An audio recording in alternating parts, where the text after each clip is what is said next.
Disculpe, profe, puse para grabar y me imagino que lo sacó.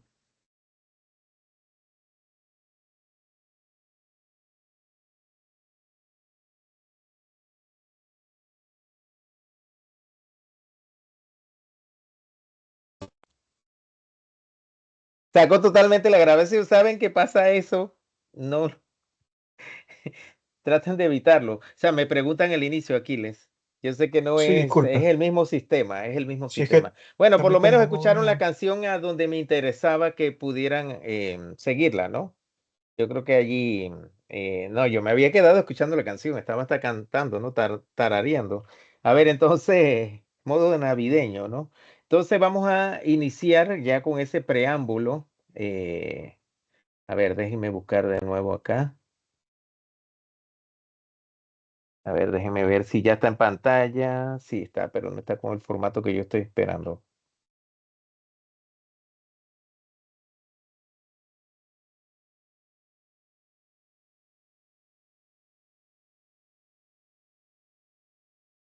Espérense, que necesito. A ver,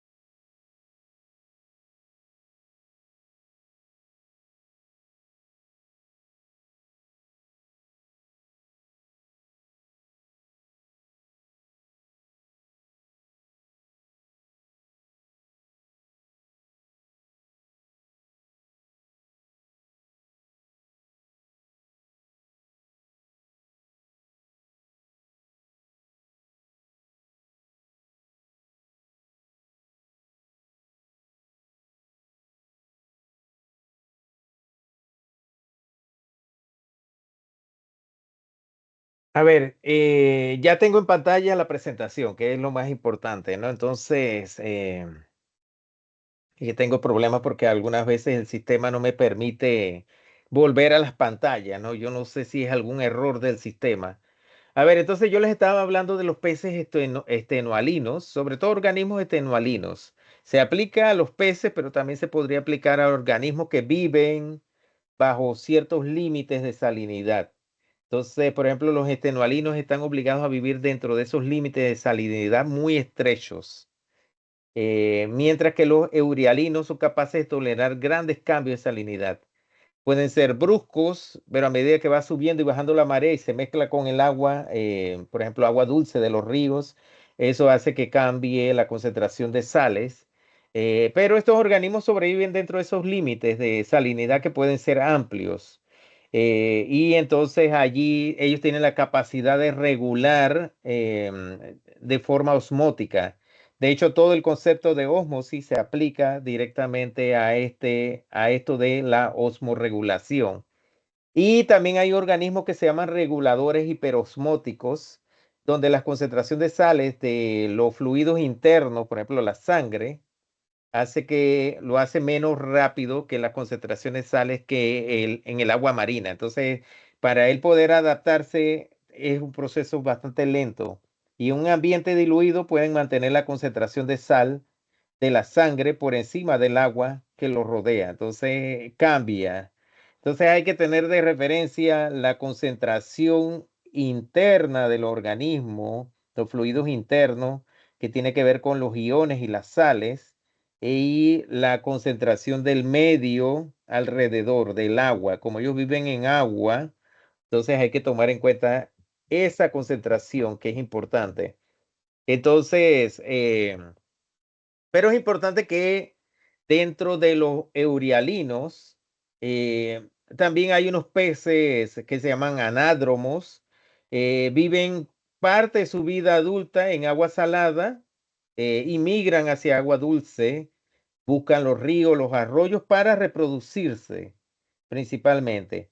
Entonces, nacen en agua dulce, migran al mar para crecer y madurar, regresan al agua dulce para desovar y poner sus huevos. Este es el caso típico de un pez de las regiones templadas. Uno lo ve siempre en documentales, en Alaska, a ver cuál es ese pez, que los osos empiezan a alimentarse durante ese periodo se hartan de peces. A ver, ¿cómo es que se llaman esos peces? La trucha. Salmones. Los Salmones. salmones. Son salmones. Entonces, ese es el ejemplo más conocido de peces anádromos. Y los peces catádromos, que es otro caso, viven la mayor parte de su vida en agua dulce. Es lo contrario. Estos viven en agua dulce y migran hacia agua salada para reproducirse. Entonces, el ciclo de vida, nacen en el mar, por ejemplo, migran al agua dulce para crecer y madurar y vuelven al mar para desovar específicamente. Y el ejemplo clásico es la anguila de agua dulce, que es un pez catádromo muy conocido. Entonces son dos conceptos importantes, anádromo, catádromo, y hay otros conceptos adicionales, pero no se los voy a, estos son los más conocidos, y son peces eurialinos, recuerden, son peces eurialinos. Entonces allí, para tener bien claro el concepto, vámonos de nuevo a ver lo que es según el tipo de solución, y esto tiene que ver a nivel celular. Y aquí tenemos una célula vegetal y una célula animal. Entonces vean, esta es la célula vegetal, lo puedo reconocer por las paredes celulares que le dan esta rigidez, esta forma geométrica. Entonces allí siempre se toma en cuenta la concentración tanto de sales o de iones que están dentro y que están en el medio que rodea la célula. Entonces allí, además de eso, se toma en cuenta el agua. El agua. Entonces, el agua que tanto está unida con las sales. Entonces, aquí en un medio hiperosmótico, vamos a ver, por ejemplo, que va a haber mucha agua. ¿A dónde sería el agua? Agua con sal. ¿A dónde sería? Un medio hiperosmótico. Esto es conocido. Esto no es nada nuevo. A ver. ¿Dónde hay mayor concentración? Normalmente siempre se mueven con lo que le llaman gradientes de concentración. Va de un gradiente de menor concentración a uno de mayor concentración, tratando de igualar las cantidades, la concentración en ambos sitios. Entonces siempre va de menor a mayor concentración. A ver, si yo hago un pequeño experimento, y vamos a decir que yo estoy en un salón, y eso de hecho yo lo he hecho de una forma muy simple, ¿no? Estoy en un salón que es muy grande y tengo una vasija, un recipiente de perfume. Entonces está, por ejemplo, a unos 4 metros está una persona, pero muy cerca de mí hay una persona que está como a 1 metro. A ver, ¿quién va a percibir más rápido el perfume? A ver. ¿Quién lo va a percibir más rápido? El que está El que más está cerca a cerca. usted. El que está más cerca. A ver, va a pasar un tiempo para que el que está más lejos pueda percibirlo, pero normalmente eso se va a igualar. ¿Dónde hay mayor concentración del producto? A En la ver, botella que tiene en la es la mano. botella, la lógica es esa. Exactamente, está en la botella.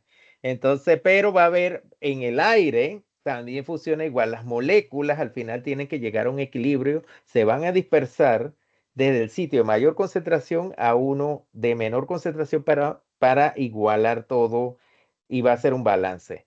Es similar Pero a la termodinámica. sí, exactamente. Pero acá, por ejemplo, va a ocurrir que el agua, en particular, estamos hablando acá de moléculas que viajan por el aire, pero el agua se va a desplazar entonces para tratar de igualar la cantidad, el porcentaje de donde hay sales y donde hay agua más libre. Entonces tiene que pasar de un sitio de mayor concentración, de menor concentración a uno de mayor concentración, uno de menor a mayor, recuerden. Entonces, menor a mayor. Entonces, vamos de nuevo acá con esta imagen. A ver, entonces aquí, déjeme ver aquí de nuevo.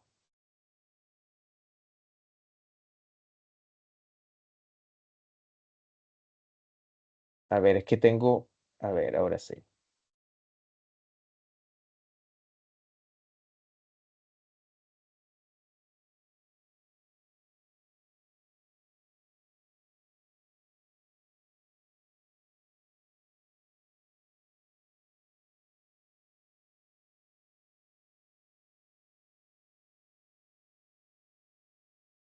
¿Qué problema con estas presentaciones? Uno no puede hacerlas fácilmente. A ver, nuevamente, voy a tener que dejar de...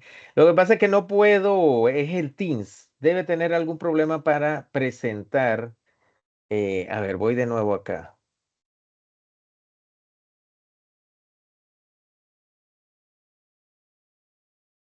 Ajá, pero aquí no puedo ver. A ver, déjame buscar la vista.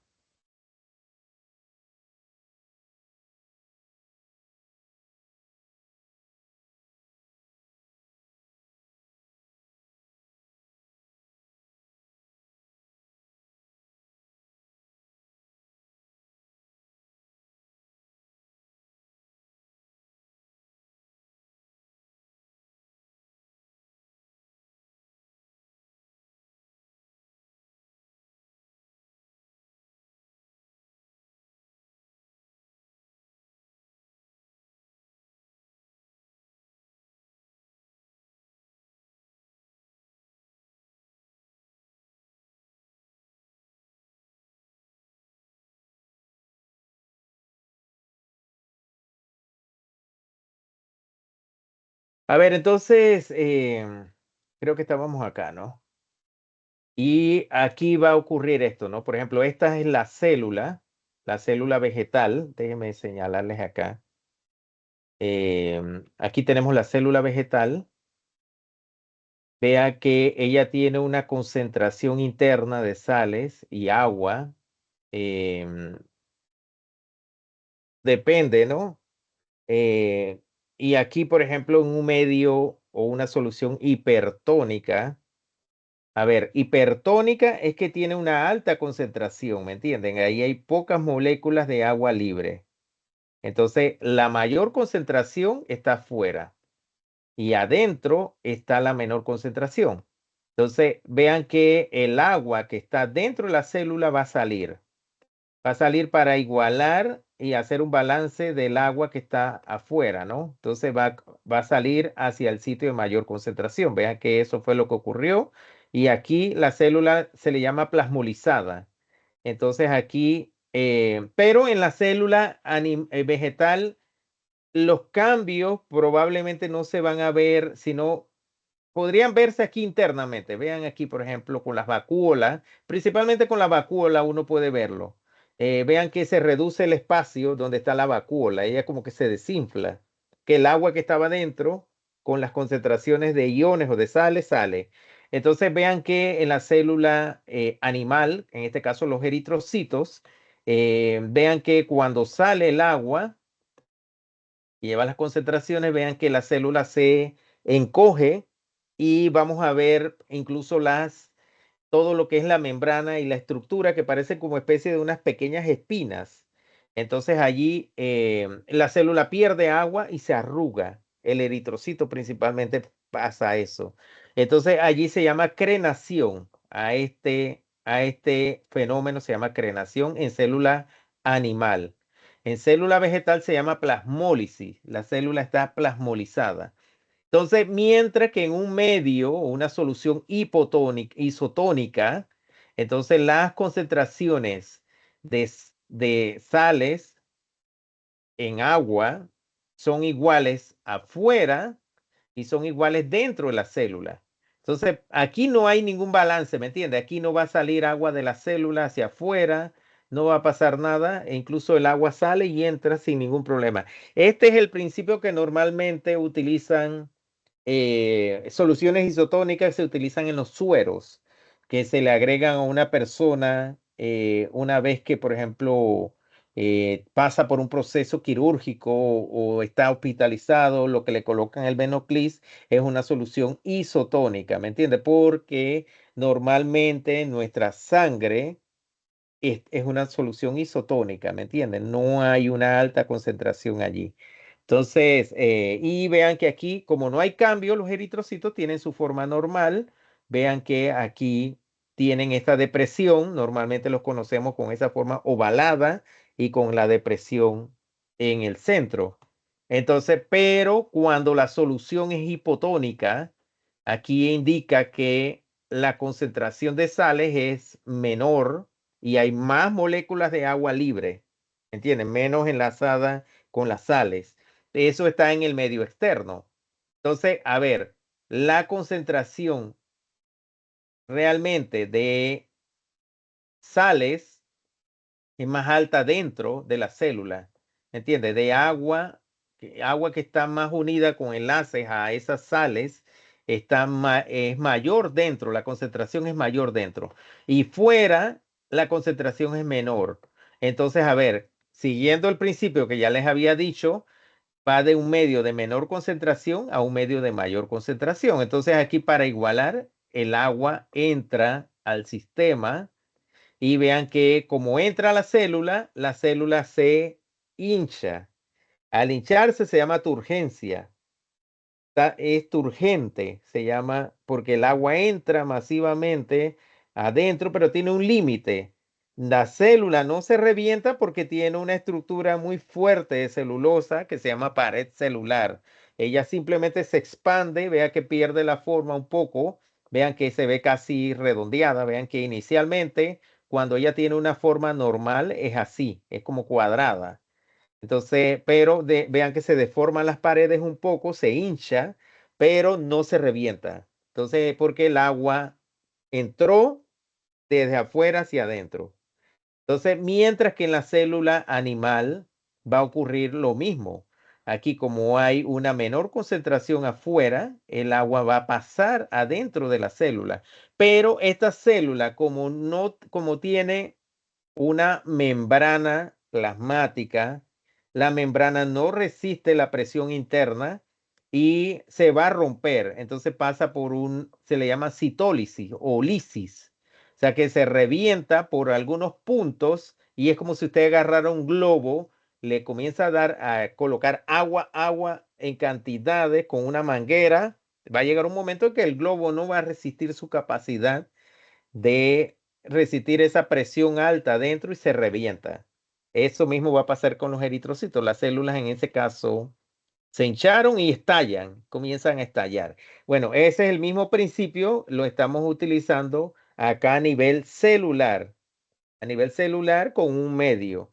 Entonces, eso es según el tipo de solución externa. Pero con los peces, vamos a ver, los peces que viven en agua dulce normalmente, eh, por ejemplo, los peces le llaman teleósteos, son peces de agua dulce, viven en un ambiente hiposmótico. Vean eso, el ambiente donde está, ¿cómo es la concentración de sales? A ver, ¿cómo es? ¿Es alta o baja? Hiposmótico. Recuérdense siempre ese prefijo hipo. Baja. Es baja la concentración de sales allí, o sea que hay más moléculas libres de agua. Entonces allí ellos son entonces hiperosmóticos, eso desde el punto de vista del pez. El pez es hiperosmótico porque las concentraciones de sales internamente en el cuerpo del pez con los fluidos internos es más alta, las concentraciones de sales con respecto al medio, ¿me entienden? Entonces la concentración de iones presentes en el cuerpo es mayor que en el agua. Eso lo que determina la constante difusión, va a haber una difusión continua de agua de afuera hacia adentro, es inevitable. Entonces, incluso el pez va a tomar agua a través del alimento. Vean que aquí dice agua e iones con la comida. Es la entrada allí. Va a entrar sales con la comida y parte del agua que entra a través de la boca. Pero vean que a través de la piel, por ejemplo, va a entrar agua por ósmosis. O sea, va a pasar a través de la membrana de esas células que están en la piel y también van a pasar a través de la branquia, o sea, de la piel y de las branquias. Entonces allí, a través de las branquias van a tomar iones de cloro, de sodio y de cloruro. Entonces allí, pero el pez también tiene que excretar grandes cantidades de orina muy diluida. ¿Por qué será que el pez debe excretar grandes cantidades? A ver, la orina muy diluida. ¿Por qué será? A ver, recuerden, él vive en un medio donde es agua dulce. Hay poca concentración de sales fuera. Entonces, como hay una menor concentración, lo que esperaríamos con lo que aprendimos de la célula es que pase al pez, ¿verdad? pero va a pasar, pero está regulado, ¿me entiendes? Está regulado por el cuerpo del pez, hay unas regulaciones, por eso se llama osmorregulador. Entonces allí es inevitable, él va a tomar agua de la ingesta a través de la comida, a través del epitelio de las branquias y del cuerpo. Van a entrar iones y para poder regular eso, el riñón de los peces de agua dulce va a producir grandes cantidades de orina diluida. Entonces, los peces de agua dulce van a tener una mayor concentración de sales internas que el medio. Eso hace que pierda electrolitos. Recuerden lo de la pérdida de electrolitos. Normalmente los deportistas tienen pérdidas, por eso que tienen que consumir algunos productos para mantener los electrolitos. Entonces allí esto lo resuelven los peces absorbiendo sales a través de las branquias, principalmente. Por eso ustedes veían que aquí está tanto cloruro como sodio. Ellos dejan o incorporan a través de la branquia esos iones. Entonces, este es el caso del pez de agua dulce que vive rodeado de una baja concentración de iones y de sales. Entonces, tiene que excretar mucho para poder en cierta forma, evitar un efecto, mientras que los peces de agua salada, este es el otro caso, los peces de agua salada. A ver, ¿cómo se llamaban los peces de agua salada? ¿Son eurialinos o estenoalinos? ¿Eurialinos o estenoalinos? A ver, de lo que recuerdan. Peces de agua salada, ¿son eurialinos o estenoalinos? A ver, ¿alguien lo recuerda? Dígame. ¿Eurialinos o estenoalinos? Aurelianos. Son los urealinos, profe. No sé, ¿están adivinando? Los A ver, urealinos no eran los que eran Euri. capaces de tolerar disque grande salinidad. no grande, sino que un amplio rango de concentraciones de sales, porque recuerden que en los ríos hace que se diluya la concentración o las sales que están en el agua de mar. ¿Entiendes? Ellos viven en ese hábitat que está influido completamente por las mareas, por la entrada de agua dulce, sobre todo los que viven en las desembocaduras, los que viven en agua salobre. Entonces tienen un amplio rango, pero la concentración de sales es alta o es baja allí. Es menor que el agua Es directamente en el menor mar. porque si está en la desembocadura es menor. Exactamente, es menor. Entonces, estos peces, ¿cómo se les llama? Entonces serían los estenoalinos, ¿no dijo? Creo que es estenoalino el nombre. A ver, ¿están 100% seguros? Respuesta definitiva, estenoalinos. Etenoalino. A ver, vamos entonces a revisarlo de Sí, todas maneras. profe. No, Estenoalinos, sí. límite de salinidad, los estenoalinos estrechos. Son estrechos, o sea que allí son los que viven en altas concentraciones. Eurialinos son los que toleran los cambios, que tienen en este caso una mezcla de agua de mar y agua dulce. Los Yo tenía al revés, eurialinos. profe. Me Estaba al acordé al revés, revés. exactamente. Estaba al revés. Los conceptos estaban al revés. Entonces vamos nuevamente. Los peces de agua salada viven el medio. ¿Cómo es el medio donde ellos viven? En la sal, el medio del agua salada. ¿Cómo es? ¿Tiene una alta concentración de sales o una baja concentración? El medio. Estamos hablando del agua. Altas ¿Cómo es? concentraciones. Alta Concentración concentración. porque vive en el Eh, mar. Exactamente. Entonces yo esperaría que el pez internamente, sus fluidos internos tenga, ¿cómo sería? Si es baja o alta. A ver, el medio tiene mayor concentración e internamente el pez tiene mayor o menor concentración. Menor. Menor, exactamente. Porque recuerda que no está en una solución isotónica el pez. No está en una solución isotónica. Y ahí no se aplica el concepto realmente. Entonces, los peces de agua salada va a ocurrir, van a ver que va a ocurrir lo contrario. Tiene una menor concentración de iones en el cuerpo, como decíamos. Entonces allí el agua está constantemente fluyendo del interior del pez, porque recuerden que hay una menor concentración allí, el agua tiene que salir al exterior y los iones fluyen del agua al interior del pez por las branquias. Por eso que se ve en este caso ponen las branquias. Por ejemplo, salida de iones a través de las branquias. salida de iones a través o pérdida de agua a través de, por ósmosis, a través de la piel y las branquias. Entonces allí debe haber entrada de agua, de iones a través de la comida, igualito como veíamos allá, ¿no? Entonces allí la excreción de sales y hay pequeñas cantidades de orina, pero es concentrada. Aquí es concentrada. Allá era diluida, acá es concentrada. Entonces allí el agua va a fluir para evitar la deshidratación. Los peces toman grandes cantidades de agua. El exceso de sales se excreta a través de las heces, porque como hay grandes cantidades de agua, entonces allí tiene que evitar la pérdida de iones y la deshidratación. Tiene que tomar grandes cantidades para poder compensarlo. Y el exceso de sales se secretan por las heces, la orina y por las branquias. A ver, entonces yéndonos con este ejemplo, la canción de Navidad de los peces en el río, ¿esos peces realmente son de qué? ¿Son de agua dulce o agua salada?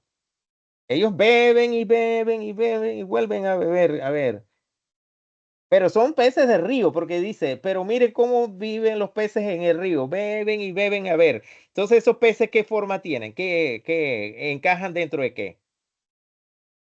A ver, ¿me entendieron la pregunta? No, La profe, no se la canción, entendí. Reformúmela, por favor. la canción, yo le puse una canción, ¿usted la escuchó? Bueno, Aquiles en ese momento Sí, sí, interrumpió beben y la vuelven a ver grabación. los peces en el río. Ajá, el Pero villancico. ellas están bebiendo grandes cantidades, va a entrar agua al sistema. Pero en realidad ellos no beben, profe. Ellos como que absorben por las branquias porque Por los las peces no. branquias, pero también recuerden que el agua entra por la boca, con el Ajá. alimento entra agua también. Entonces, allí em, el razonamiento para poder compensar, a ver, ¿beben o no beben? A ver, los que no beben son los de agua dulce. A ver, entonces la Bueno, yo canción. diría que no es que beben, ellos absorben agua por las branquias No, para sí mantener. beben. Sí Debe beben, quedarle bien claro, sí beben, sí porque beben. entra agua con la comida. ¿Me entiendes? Sí Ujú. entra agua con la comida. Pero sí, claro, por las branquias hay un flujo de agua que entra y por la piel también. Pero por la piel es por ósmosis. A ver, entonces allí nuevamente la canción, la cancioncita. A ver, ¿qué habría que razonar allí? Los peces del río están bebiendo, bebiendo, bebiendo. ¿Cómo es? ¿Esos peces qué comportamiento tienen? Más o menos, ¿cómo se comportan? ¿Como un pez estenoalino o como un pez eurialino? Sí, a Se ver. comporta como un extenuante, profe. Ajá, como un estenoalino, exactamente. Pero está bien, ¿Cómo? bien fuera de su lugar, ¿no? Porque, bueno, diría yo eso porque al final, tomando en cuenta que son de es agua dulce, que beban, está, Ajá. están como bien, bien fuera de sentido todo ahí. Eh, Exactamente, pero es pero- una canción simplemente, pero veo que usted sí lo logró detectar lo que yo le estoy diciendo, porque usted ya tiene el conocimiento técnico. La persona creó la canción, pero no tiene ningún sentido, ¿me entiende? Es un biólogo, no es un biólogo, es una persona que no tiene sentido, o sea, no conoce de fisiología de peces y del medio donde ellos viven. Entonces, este ejemplo normalmente lo utilizan muchísimo en las clases los profesores para explicar este modelo de osmorregulación, de cómo los peces logran compensar la pérdida de iones y cómo la excreción, en este caso el riñón, tiene que hacer su papel allí, porque allí hay concentraciones. Entonces allí, bueno, los mecanismos de homorregulación de peces, tanto anádromos, recuerden que yo le estuve diciendo que era anádromo y catádromos, que tienen que ver con esos peces que nacieron en el mar o que nacen en el agua del río, luego migran hacia el mar o viceversa, hacia el río. Eso implica un alto número de órganos que son osmorreguladores Y la actividad va a ser diferente según el medio donde esos peces viven. A ver, esos peces son unos pocos casos, no es que sea la norma que todos los peces migran de un lado a otro, ¿me entiendes? Hay unos que simplemente viven en el mar y ya, otros que viven en agua dulce y nunca se desplazan de ahí. Y dentro de las estructuras, en este caso que están involucradas, hay unas células de cloro que captan y excretan los iones, principalmente sodio y cloro o cloruro que se encuentran en el epitelio que cubre filamentos de las branquias principalmente, esas células importantes, están muy invaginadas en la superficie basal, lateral, tienen una gran cantidad de mitocondrias y las enzimas que tienen que ver con el transporte activo de sales, por eso se llaman células de cloro, de cloruro, porque tiene que ver con ese equilibrio, esa captación, excreción de iones que va pasando de un lado al otro, pero lo hace por las branquias. Pero el tracto digestivo también realiza otro papel porque por allí va a pasar también esos iones. Y los riñones porque también tiene que ver con excreción. Entonces va a convertir esa gran cantidad de iones que entra al sistema, tiene que convertirlo, ¿me entiendes? Tiene que excretar de alguna forma y sacarlo del sistema. Entonces, esto era en el caso de los peces. Y vamos a ver los organismos. Por ejemplo, los organismos... eh, como los protistas, que ese es el inicio, siempre lo estudiamos por eso, porque aquí a nivel unicelular podemos ver qué estructuras son importantes para estos organismos. Ellos tienen unas vacuolas contráctil. Vean que aquí pueden revisar.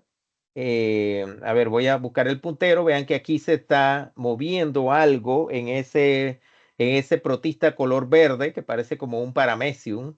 Vean que aquí las vacuolas son las que se abren y se cierran, se abren y se cierran. Y vean que aquí, por ejemplo, tenemos un esquema, dice entrada de agua por ósmosis, entra al organismo a través de la piel.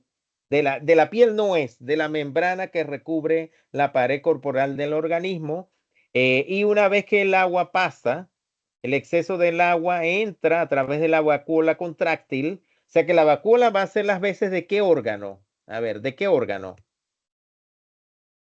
A ver, ¿de qué órgano en los organismos ya superiores, como los peces? A ver, la vacuola, como entra por allí agua con sales o agua a través de ósmosis, la vacuola va a abrir y cerrar, porque tiene que ver con el mecanismo de liberación de iones para compensarlo. A ver, ¿cómo se comporta esta vacuola? ¿Hace las veces de qué órgano en los peces? A De ver, las branquias. no. A ver, un órgano de Riñón. excreción de los riñones, exactamente, los riñones. Entonces aquí, además de eso, la vacuola contráctil se mueve, siempre va hacia el borde de la célula, por ejemplo. Vean que aquí se acerca y va a expeler agua, también agua que viene con los iones y sale del sistema. Y el ciclo se va a repetir siempre. Entonces esas vacuolas son pequeños sacos llenos de agua, ayudan a mantener la forma de la célula, expulsan el exceso de agua y los productos de desecho principalmente. Son impulsadas por músculo, por eso que usted ve que abren y cierran, que se contraen y expulsan el agua. Ayudan a eliminar los desechos de la célula. En el caso de los protozoos que viven en el suelo o en el tracto digestivo, por ejemplo, de animales, pueden absorber nutrientes del entorno. Entonces esa vacuola tiene otra función dependiendo del medio donde se encuentre. Si es un paramecium o es un protista que vive en agua, tiene otra función diferente a los que viven en tierra y a los que viven dentro de otros organismos en simbiosis. A ver, una de las simbiosis muy conocida es el de los protistas que viven dentro de las termitas, en el tracto digestivo de las termitas. Entonces allí tienen una función importante. Entonces, en este caso tenemos también órganos excretores. Esta es una como especie de una filogenia que aquí se habla, por ejemplo, de la distribución de los sistemas excretores, cómo surgieron en los diferentes grupos de animales. Y aquí se ven, por ejemplo, los cambios. Y bueno, la imagen resume la evolución y la distribución de los sistemas de excreción en diferentes grupos de animales. Esos sistemas permiten eliminar, por ejemplo, los sistemas de excreción, los desechos metabólicos, regulan el equilibrio del agua y de ¿qué? ¿Cómo se llaman los iones? El agua y recuerden que podría ser contraproducente si entra en grandes cantidades. A ver, el agua y ¿cómo se llaman los iones de sodio y de cloruro? A ver, o de clorox. A ver, ¿cómo se llaman? El cloruro de sodio, profe, la sal. No, no, ¿cómo se llaman No. esos iones? Iones, ¿Cómo? No entiendo, profe, me perdí. Usted está pensando en otra cosa, trate de concentrarse. Si los perros están molestando, usted trate de tener la concentración más fuerte. Trate de ser como Es el que tengo turco los este que perros disparaba y no se ladrando, desconcentró. A el ver, carrero iba acá atrás pasando. Ay, no. sí, es difícil, ¿verdad? Es difícil. A ver, entonces aquí miren, este sistema, yo estoy hablando de equilibrio de agua y sales. Agua y sales. Los iones se le llama sales cuando están sodio, cloruro, cloro, se le llaman sales. Entonces aquí vamos a ver este sistema de acá. Déjenme mostrarle. Voy a quitar esto de aquí. Y vamos a ver esta región de aquí. Aquí están los sistemas de excreción. Hay dos mecanismos principales para lo que es la formación de la orina. Y aquí vamos a ver qué es el transporte activo. Aquí, a ver, déjenme ver si se mueve la manito esta. Sí se mueve, pero se mueve como muy lento. Entonces aquí pasan a través, estos son unos túbulos como lo tienen los riñones, por ejemplo, de excreción. Entonces, el ejemplo, por ejemplo, sistemas secretores simples que están presentes en los animales más primitivos, como los gusanos planos. Y vean que hay una escala de colores, dice, por ejemplo, el amarillo es la producción primaria de orina. Vean que el azul es la modificación de la orina. La orina se modifica aquí, por ejemplo, en forma de urea, es una modificación.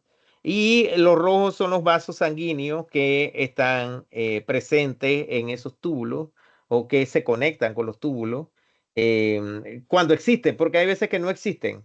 Entonces aquí en el siguiente modelo vamos a ver lo que son los protonefridios, se le llaman así a esas estructuras de excreción que después vamos a conocerlas como riñones. Ya cuando se le conoce como riñones son los metanefridios. Entonces aquí vean que hay tres. Están los protonefridios, los metanefridios y las nefronas. Entonces aquí vamos a ver que son estructuras de filtración de fluidos corporales. Pasan a través de una membrana semipermeable y utiliza presión. Ese sistema que utilizan, por ejemplo, utilizan las máquinas de diálisis, de hemodiálisis, utilizan este mecanismo. Eh, es como una ultrafiltración. Esas personas que tienen ya el riñón, ¿cómo es que se llama esa enfermedad? La enfermedad del riñón, Insuficiencia renal. insuficiencia renal.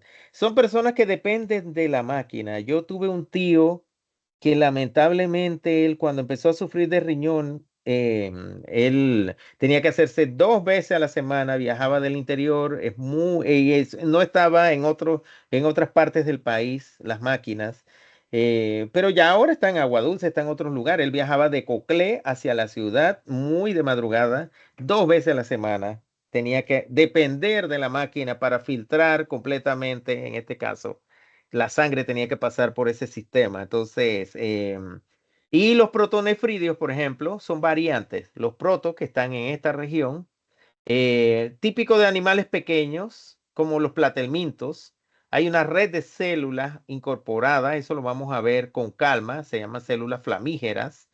Esos son los que se encargan de filtrar los líquidos a nivel de células, no a nivel de todo un sistema. Mientras que los metanefridios, que es la segunda imagen, son de animales celomados, principalmente como los anélidos. Ellos toman los fluidos directamente del celoma, lo modifican y los eliminan. Entonces acá es mucho más fácil, es un sistema más estructurado. Y nefrón o nefrona, vean aquí, es una unidad excretora de los vertebrados. Está presente en los riñones. Inicia con las cápsulas de filtración que se llaman glomerulos. En los riñones se llaman glomerulos. Y vean que aquí, a ver, ya terminamos la hora, ¿verdad? 7:45, ¿no? A ver. A ver, me dicen, ya terminamos, ¿verdad? 7:47 Son o las 7:50. 7:47. 7:45, sí, se acabó la hora. 7:45, muy bien. Entonces, vamos a dejarlo por aquí. Me recuerdan, por favor, en qué parte quedamos en este esquema, en donde estamos analizando una filogenia de los diferentes grupos animales y cómo ha ido variando las estructuras específicas de excreción que tienen que ver, por ejemplo, que son los protonefridios, las nefronas y los metanefridios. Protonefridio y metanefridio son las dos estructuras importantes allí. Entonces allí aparecen desde los animales más simples hasta los animales más complejos. A ver, es importante, un animal necesita un sistema de excreción. ¿Qué pasaría si no tiene un sistema de excreción?